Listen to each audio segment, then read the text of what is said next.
Bonjour à tous, aujourd'hui je vais vous montrer ma nouvelle librairie permettant de contrôler le PCF 8574.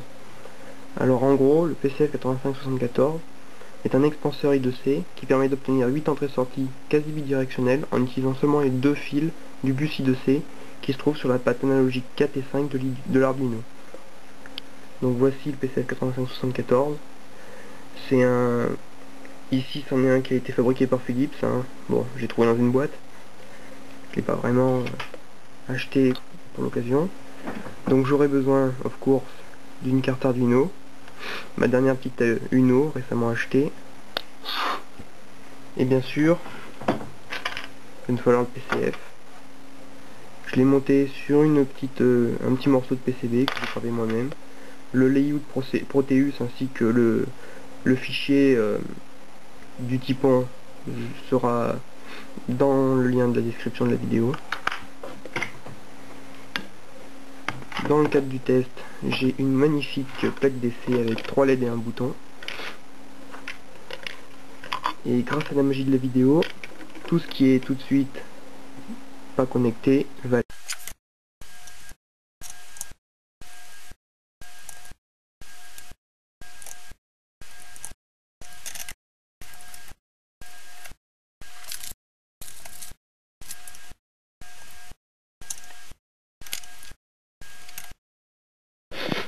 Donc voilà le résultat final. Nous avons donc le PCF 8574 connecté à 3 LED, un bouton, le tout connecté au port I2C d'une carte Arduino. Pour faire marcher tout ce système, il va bien falloir bien sûr ma librairie, que vous trouverez dans le lien de la vidéo. Alors, elle a été créée dans le but de simplifier grandement les choses, c'est-à-dire que les noms de fonctions sont exactement les mêmes que ceux de base, tels que pinMode, digitalWrite, digitalRead. J'ai rajouté cependant quelques fonctions qui pourront être intéressantes, telles que write, qui va permettre d'écrire sur la totalité des entrées et sorties du PCF. Alors à l'origine, les sorties et les entrées étaient surréécrites par la valeur que l'on donnait à la fonction write. J'ai dû modifier le système de manière à ce que uniquement les pattes configurées avec pinMode en sortie soient écrites, de manière à ne pas forcer les niveaux logiques sur les entrées du PCF. La fonction read, elle, fait le contraire, redonne la valeur correspondant au port entier du PCF. Clear met toutes les pattes en sortie à 0. Set met toutes les pattes en sortie à 1. Toggle inverse l'état logique d'une patte en sortie.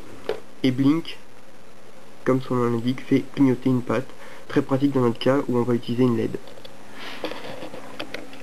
Alors, c'est magique, bien sûr, voilà l'exemple. Déclaration de l'objet PCF 8574. On met les pattes en sortie. Étant donné que j'ai 3 LED, 3 sorties et une entrée pour le bouton. L'exemple est très simple, il va faire clignoter la première LED, la deuxième LED, la troisième LED. Par la suite, il va écrire, un peu comme un set et un clear, soit 0, soit 255. Voilà. On va lire l'état du bouton ainsi que l'état du port complet du PCF avant de faire un clear et un set, et on recommencera. Très très simple. C'est uniquement pour tester les fonctions et faire un petit Hello World avec un PC. Bien. J'ai donc uploadé le sketch dans ma carte Arduino. Comme vous pouvez le voir, alors je vais peut-être faire la lumière. Voilà. Et je vais reset l'Arduino, comme ça on commencera du début. Bien. La première LED clignote. La deuxième LED clignote. La troisième LED clignote. Donc là nous venons de finir la partie de code avec les blinks. Voilà. Là nous avons les digital write, le toggle, puis les sets et les clear. Bien. Donc je viens de vous montrer les fonctions permettant d'agir sur une sortie. Comme vous pouvez le voir, j'ai laissé toutes les LED allumées car j'ai commenté une bonne partie de mon code de manière à ne laisser que les fonctions permettant de lire une patte ou la totalité des pattes. Donc comme vous pouvez le voir, il n'y a que 2 lignes et un délai. Si j'ouvre le Serial Monitor, on peut voir la valeur des pattes, 0,216, 216 correspondant à l'état actuel du port entier, qui est un nombre sur 8 bits, et 0 correspondant à l'état du bouton. Si j'appuie sur le bouton,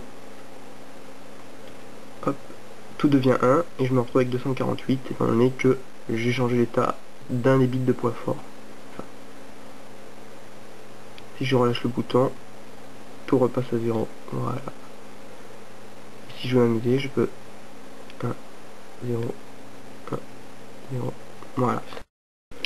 Voilà, donc grâce à cette petite vidéo, j'ai pu vous montrer comment utiliser le PCF 8574 avec la librairie Arduino qui porte le même nom. Cette librairie est une première release. Je ne peux pas vraiment assurer qu'elle marche à 100%. Elle a été testée. S'il venait à y avoir des bugs, vous pouvez toujours les... Comment dire, vous pourrez toujours les lire dans les commentaires de la vidéo. Et je m'efforcerai de les réparer au plus vite et de renvoyer une nouvelle version de la librairie. Merci pour avoir regardé cette vidéo.